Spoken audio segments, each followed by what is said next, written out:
Hello guys, स्वागत है आप सभी का आपके अपने YouTube channel Vedanshi technical classes में। और दोस्तों, आज के इस वीडियो में हम लोग पढ़ने वाले हैं एक बहुत ही शानदार टॉपिक। और इस टॉपिक में से जो है दोस्तों, वर्तमान समय में आईटीआई लेवल पे जितने भी कंपटीशन एग्ज़ाम्स होते हैं उनमें क्वेश्चन जो है ज़रूर पूछा जाता है। तो आप लोग जो है इस वीडियो को अंत तक ज़रूर देखना।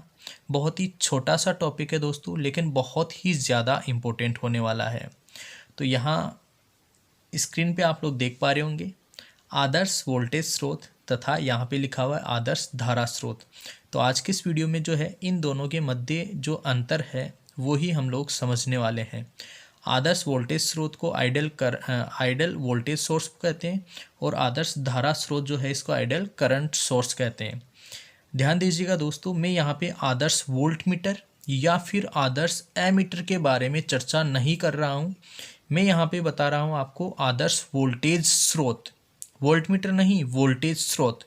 स्टूडेंट्स को कन्फ्यूजन रहता है आदर्श वोल्ट मीटर और आदर्श वोल्टेज स्रोत में, तो वो कन्फ्यूजन जो है हम यहाँ पे दूर करने वाले हैं। ठीक है, तो यहाँ पे देखिए, सबसे पहले हम बात करते हैं आदर्श वोल्टेज स्रोत की। तो इसका फर्स्ट पॉइंट है इसकी टर्मिनल वोल्टता स्थिर रहती है। दोस्तों, आदर्श वोल्टेज स्रोत, सबसे पहले तो आपको ये पता होना चाहिए कि वोल्टेज स्रोत क्या होगा जो हमें वोल्टेज देगा।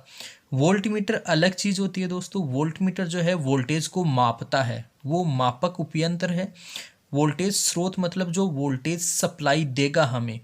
तो इसकी जो टर्मिनल वोल्टता होती है वो होती है स्थिर। टर्मिनल वोल्टता होती है दोस्तों इसकी स्थिर। ठीक है, इसके बाद में यदि आदर्श करंट या आदर्श धारा स्रोत की बात करें तो इसकी जो आउटपुट धारा है, इसकी जो धारा है वो रहती है स्थिर। इसकी जो धारा है, इसकी धारा का मान जो है वो रहता है स्थिर। ठीक है, वोल्टेज स्रोत में टर्मिनल वोल्टेज स्थिर रहता है और धारा स्रोत में जो है जो आउटपुट धारा है वो स्थिर रहेगी। ठीक है, इसके बाद में सेकंड पॉइंट देखिए दोस्तों, लोड प्रतिरोध बढ़ने पर टर्मिनल वोल्टता नहीं घटती है।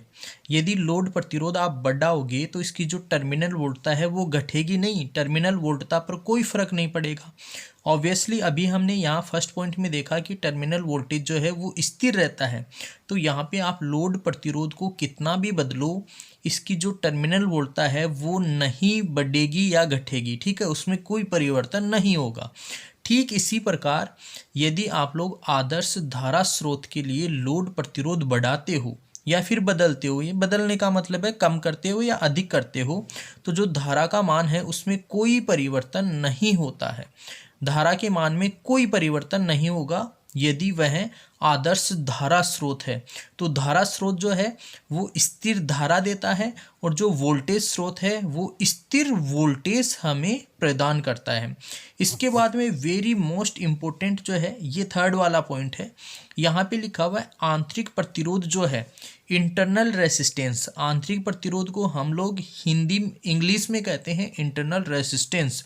तो आंतरिक प्रतिरोध जो है वो इसका शून्य होगा। आंतरिक प्रतिरोध जो है आदर्श वोल्टेज स्रोत का शून्य होगा। ठीक है, और आंतरिक प्रतिरोध जो आदर्श करंट सोर्स है, धारा स्रोत है, उसका अनंत होता है। आदर्श जो धारा स्रोत है उसका आंतरिक प्रतिरोध अनंत होता है और जो आदर्श वोल्टेज स्रोत है उसका आंतरिक प्रतिरोध शून्य होता है। तो वोल्टेज स्रोत, आदर्श वोल्टेज स्रोत के लिए शून्य इंटरनल रेसिस्टेंस और यहाँ पे इनफाइनाइट। ठीक है, ये वेरी वेरी मोस्ट इम्पोर्टेंट है। काफ़ी बार इसका क्वेश्चन जो है आपके टेक्निकल हेल्पर या दिल्ली मेट्रो या फिर डीआरडीओ, इसरो, लगभग सभी कंपटीशन एग्जाम में जो है यहाँ से क्वेश्चन पूछा जाता है। इस पॉइंट में से जो है क्वेश्चन पूछा जाता है। ठीक है, इसके बाद में देखते हैं इनके सिंबल जो है, इनके प्रतीक जो है वो किस तरीके से हम जो है बनाते हैं। तो इसके बाद में दोस्तों यदि हम आदर्श वोल्टेज स्रोत का प्रतीक देखें कि इसका रिप्रेजेंटेशन कैसे किया जाता है, तो आदर्श वोल्टेज स्रोत का रिप्रेजेंटेशन जो है आप लोग देख पा रहे हो, यहाँ पे ये ई है, यहाँ पे आर जो है आर लिखा जाता है, इसका रेजिस्टेंस होता है। तो अभी हमने यहाँ पे देखा था कि इसका इंटरनल रेजिस्टेंस तो लगभग शून्य ही होता है। ठीक है, इंटरनल रेजिस्टेंस जो है इसका शून्य होता है और ई यहाँ पे लिख दिया जाता है। तो ये होता है आदर्श वोल्टेज स्रोत। और आदर्श करंट सोर्स जो है, आदर्श धारा स्रोत जो है वो इस तरीके से बनाया जाता है। यहाँ पे करंट आई लिखा जाता है अंदर और तीर का निशान लगा दिया जाता है। ठीक है, आई जो है यहाँ बाहर भी लिखा जा सकता है, बाकी करंट सोर्स में जो है तीर का निशान होगा। वोल्टेज स्रोत में जो है प्लस माइनस होगा और यहाँ पे जो है तीर का निशान होगा आदर्श धारा स्रोत में।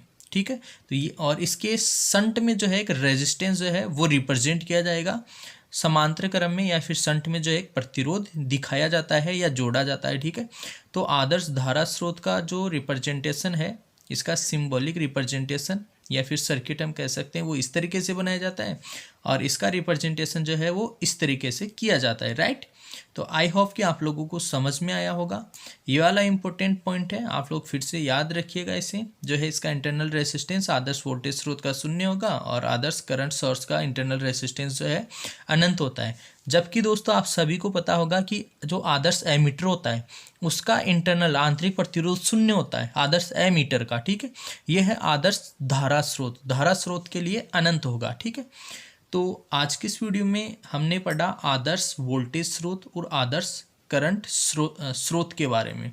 इसी तरह की जो है काफ़ी शानदार वीडियोस यदि आप लोगों को लगातार प्राप्त करना है, साथ ही साथ ITI से रिलेटेड कोई भी जॉब अपडेट प्राप्त करना है, तो दोस्तों आप लोग सब्सक्राइब करें हमारे इस YouTube चैनल को, साथ ही साथ बेल आइकन को प्रेस करें ताकि जो भी अपडेट हम लेकर आएँ उसका तुरंत नोटिफिकेशन आप लोगों तक पहुंच सके। तो ठीक है दोस्तों, आज की इस वीडियो में इतना ही। मिलेंगे आपसे नेक्स्ट वीडियो में कुछ नई इन्फॉर्मेशन और नए टॉपिक के साथ। तब तक के लिए आप सभी को बहुत बहुत धन्यवाद।